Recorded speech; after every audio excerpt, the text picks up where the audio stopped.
Empty, incompetent, devoid of leadership skills. Liz Truss is finished, and she may have destroyed the Conservative Party altogether. Hello, I'm Paul Barry. Welcome to Media Watch. And that was Conservative commentator Peter Oborne laying into Britain's now ex-Prime Minister Liz Truss, who resigned on Thursday, setting a new record for the shortest time in the job and departing to headlines like this. Gone in 44 days? The worst PM we've ever had.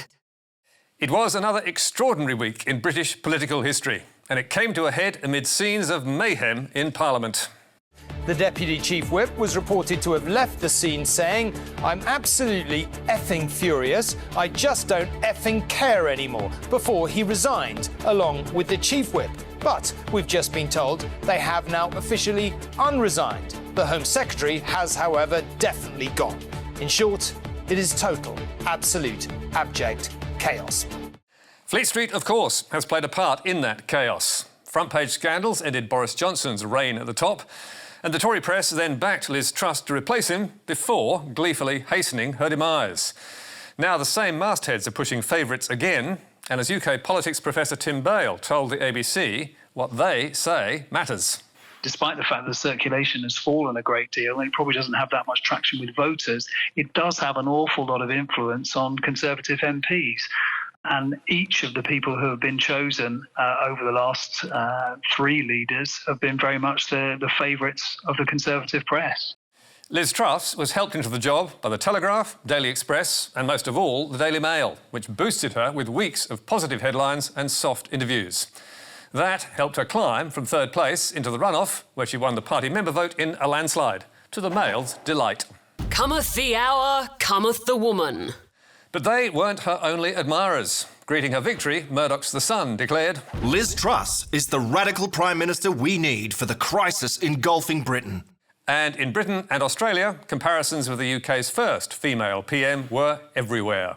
Who is Liz Truss? The new Iron Lady. An heir to Thatcher intent on shaking up Britain. How Liz Truss went from anti-monarchist rebel to the next Margaret Thatcher. And even when a mini-budget delivering £45 billion in tax cuts spooked the markets, tanked the currency and alarmed the Bank of England, some of Truss's backers stood firm. The Mail declared, At last, a true Tory budget. While The Telegraph branded it a moment in history that will radically transform Britain. And of course, the telly was right, but not as it thought. As the crisis grew, the finance minister was dumped and the tax cuts scrapped, whereupon the tabloids flipped and the countdown began. The UK tabloids are having a field day, one asking if a lettuce will outlast Liz Truss.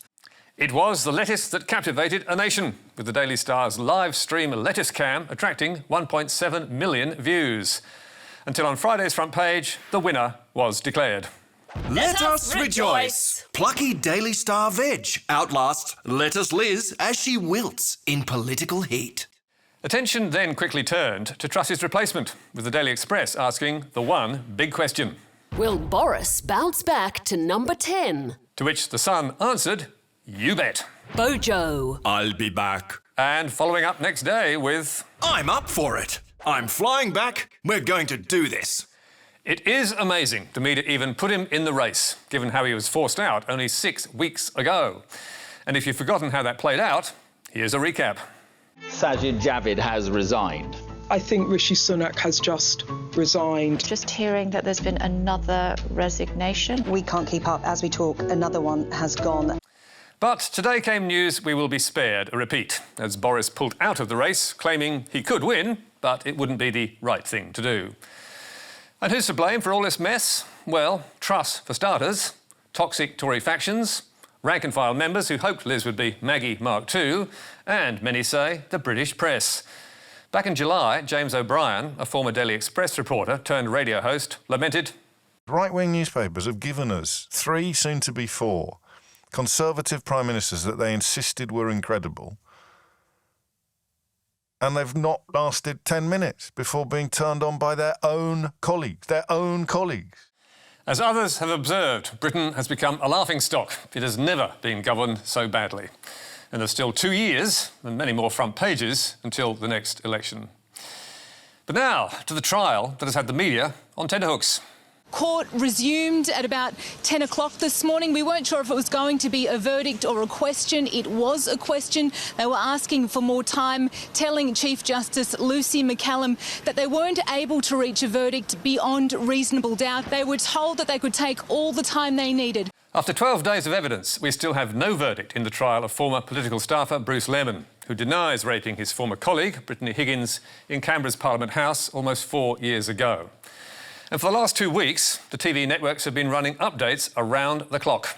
Well, Brittany Higgins is back on the stand this morning. It's the fourth day of this trial and Miss Higgins has faced further cross-examination. That jury of 12, 8 women and 4 men, retired to deliberate at 2 minutes to 3 this afternoon.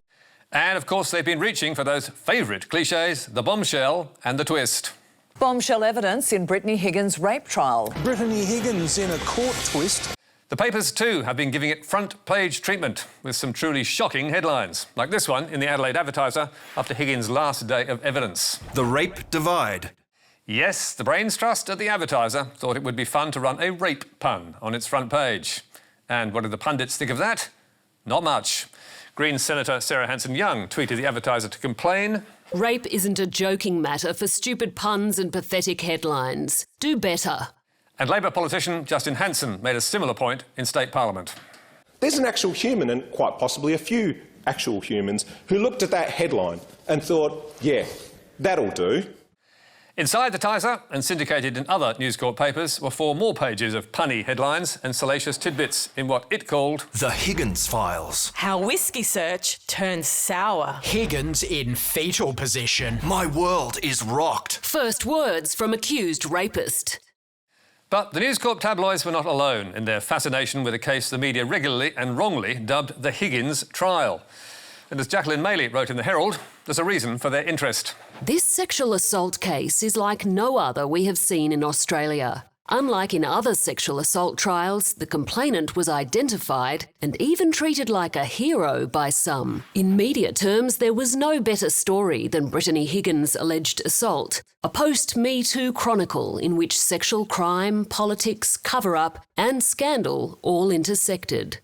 And as Justice Lucy McCallum put it, journalists covering the trial were hanging from the rafters. We've counted some 26 stories on the ABC's website, 36 stories in the Sydney Morning Herald, 57 in the Daily Mail, 59 on news.com.au and 63 in the Australian, plus live blogs updating readers on every new morsel of trial information. But it's no surprise people's news alerts have been flooded with updates and wrap-ups, because from day one, Brittany Higgins' explosive allegations have been a media affair, with Higgins going to reporters Samantha Maiden and Lisa Wilkinson to tell her story. Indeed, that was a matter raised in court. Asked about her discussions with the journalists who broke the story, Samantha Maiden and Lisa Wilkinson, Higgins said, "It became not about me or my story, but about who could claim Logies and drop the exclusive." And did the pair win awards for their efforts? Yes, they did. The journalists were not the only ones chasing Higgins for her story. The court also heard evidence of a $325,000 book offer arranged by SMH columnist and Lisa Wilkinson's husband, Peter Fitzsimons. And these dealings between Higgins and the media were used by the defence in this trial to attack her credibility.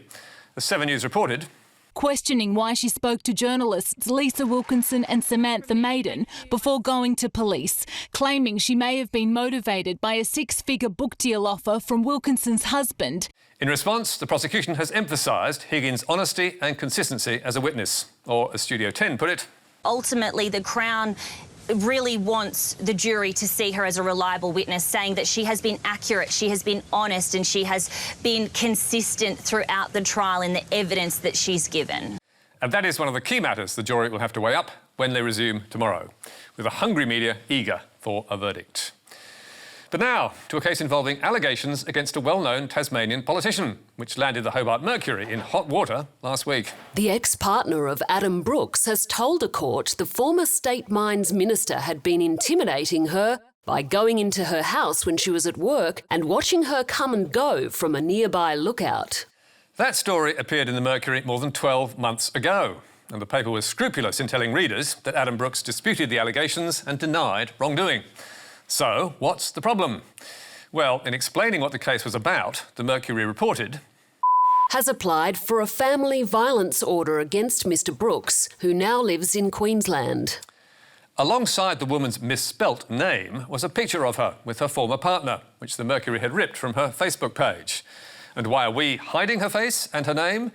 Because the woman complained to the Australian Press Council, and last week it ruled the paper had breached its standards by invading her privacy.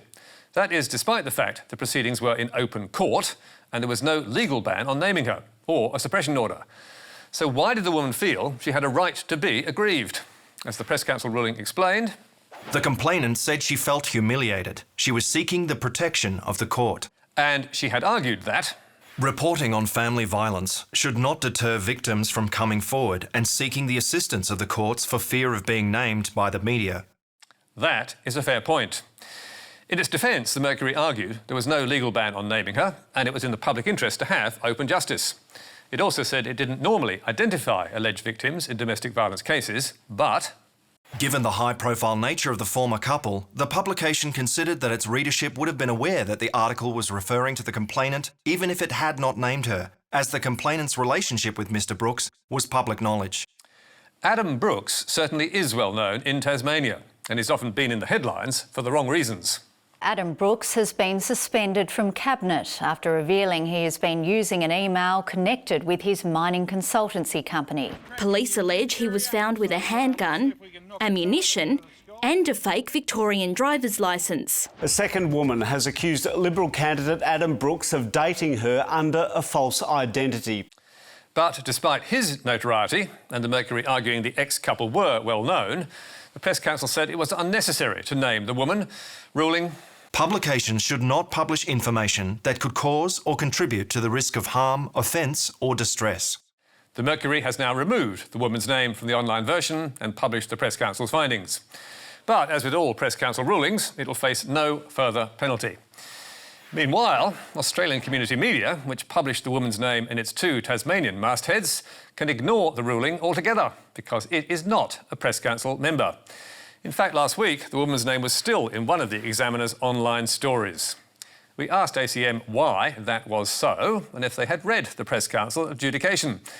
But despite sending them text messages and emails and phoning them, we did not hear back. So much for Australia's press regulation. No wonder they call it a toothless tiger. And finally, to our old friend Chris Kenny, and a saga worthy of Tolkien that began back in May. And what should we call it? How about the Fellowship of the Ring? Chris Kenny, g'day. G'day, Ben. How are you, mate? I'm doing well. What have you got?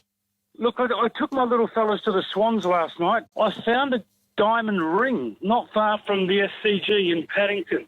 And Chris, being the kind-hearted person he is, told 2GB he was determined to find its rightful owner.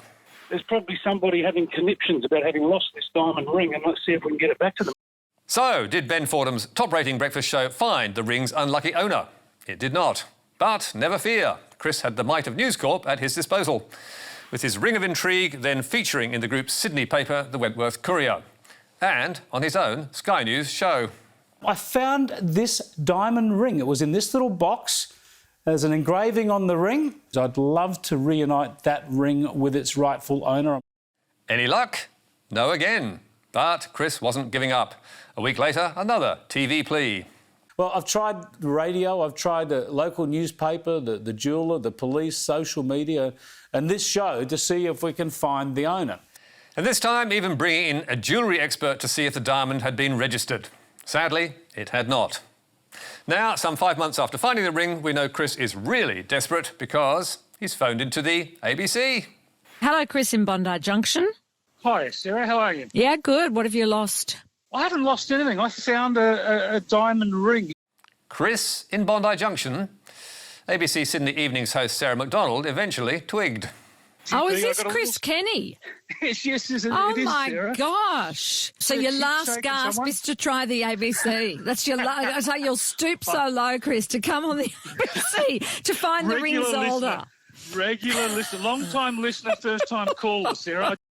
Yes, after exposing the national broadcaster in his recent Sky News doco-cum polemic, The ABC's critic-in-chief was using Auntie's airwaves for help, and he even had a juicy reward on offer. Tell you what, if you find the owner of that ring, I'll be giving the ABC only good reports for at least a week. We're very sad to report ABC listeners have so far failed to solve the case. Unless, of course, media watchers can do better. So let us know your leads and help put Christie's mind at rest. That's all from us for tonight. Don't forget our latest episode of Media Bites on Facebook, YouTube and iView. But for now, until next week, goodbye.